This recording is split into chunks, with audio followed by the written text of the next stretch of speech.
السلام عليكم ورحمة الله وبركاته. أخيارتي قيمها يقايها لو ملك استجوكتان وايد السلامي قلب وناكسن waxaan rabaa ugu horeyn inaan meesha horta uga mahad celiyo inkastoo la soo daahay maalmahan xoogaa duruufo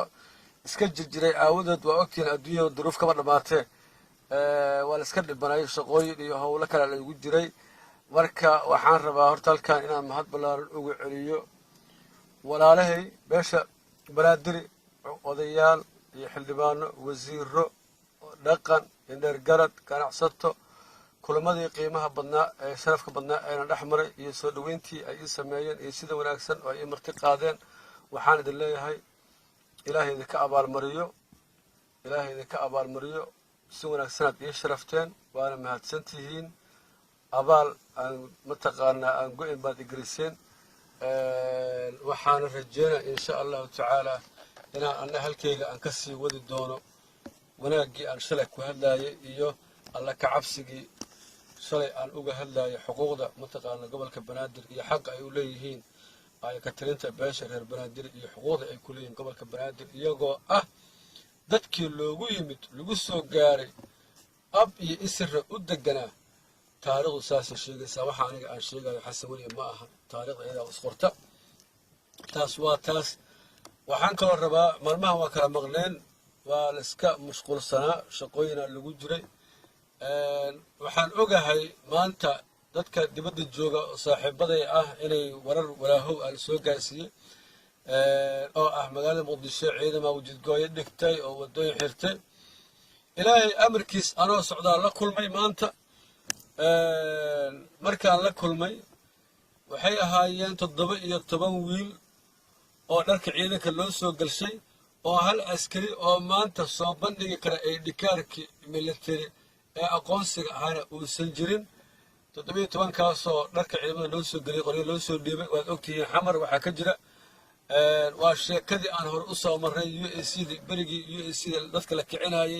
ayaa askari inta dharka loo soo gasho koofi guud laga soo dhigaa dadka intay dilaan ah waxaa la jira ciidankii maxamed siyaad baraa dadka dilay oo iyadoo UACD dadka ay dilayso marka waa aflaantii waayo ruwaayadihii aan soo galnay ayaa la keenay ujeeddada la leeyahay waxaa waaye in la yidhaahdo ciidamada mushahar lama siiyo intaas waaye qasadka leeyahay waa intaas wax ka jirna male ciidamada soomaaliya ee xoogga dalka soomaaliyeed meel kastuu joogo ninkii fara laga qaaday ee account banki loo sameeyey ee ID card haysta mushaarkiisa askari looguma soo dhiibaya 27 bisha 25 bisha 26 bisha ayaa akoonkiisa lacagta ugu soo dhacdaa weliba waxaan idin cadeynaa oo idin sheegaa maalmihii ciidda saad ogtihiin ciidda bisha waxay ku soo aaday 22 iyadoo 10 biri camal ay ka dhiman tahay maalmo ciid 8 biri ka dhiman tahay ayaa weli waxaa la sameeyay si ay ciidanku ugu ciidaan lacagtooda iyo shaqaalaha dowladaba waxaa loo soo fasaxay lacagta 20 bisha ayaa lacag loo soo fasaxay oo ay heleen iyadoo weliba xataa ciidamada la siiyay lacag guna oo ay ku ciidaan marka waxa waaye qoraxdaas banaanka taagan sacbo laguma qarin karo taas waa taas in yaroo kooban ay ahaayeen muddo 20 daqiiqo meesha istaageen ciidamo koofi guduuda oo buluusiya militaar ah MB ciidamada buluusiya militaar waxaa loogu talagalay ciidamadaas u goodo kale inay mataqaana tallaabo ka qaadaan oo xoog laha goobta soo istaagay iyageena markiiba hore loo kaxeeyo qof isma waarin dhibaato kale lama dhicin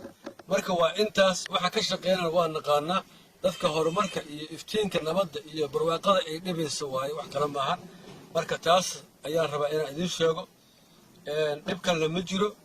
waa un intaas shaqaalaha dowladda biitooni ilaa kan ugu sarreeya ciidamada weliba waxaa loo sameeyey gareed dable alifle 2 alifle 3 alifle saas ilaa jiranjiro ilaa kan ugu sarreeya guutada ah waxaa waaye ayay mushaarka u qaataan iyagoo nin kastaba ninka kale uu xoogaa kan ka darajo badan yahay oo ka lacag badan yahay marka taasna taas ogaada dhib kalena ma jiraan annaga aadan u fiicannahay magaalada waa noo nabad iyo barwaaqo iyo bashbash waa walaalnimo soomaali waa mid meel kastoo joogto waa mid 0.5 waxa yidhahdana ma jiraanba anigu ma aaminsanin walaalkay reer banaadir ilamida walaalkay madhibaanka ilamida walaalkay mataqaana iyo xarka ilamida walaalkay jireerka ilamida all of them soomaali meel kastoo joogto waa mid aniga oo walaalahay waa dad ila siman oo igu xuquuqa oo walaalahay ah taas aniga aan aaminsanahay intaas laga mudaaharaado oo la diido waaye 0.5 kaas in la diido waaye qalad inay tahay dad la yiraahdo nusaatiin dad la yiraahdo kaamilaatiin waa qalad waxaan qaadan karnaa maahan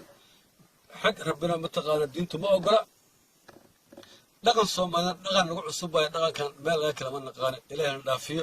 assalaamu calaykum waraxmatullaahi wabarakaatuh waa mahadsantihiin insha Allah tacaala waqtiyo badan ayaan u dambeyn doonaa oo aan wada sheekaysan doonaa assalaamu calaykum walaalahay kulligii meel kasta joogtaan salaam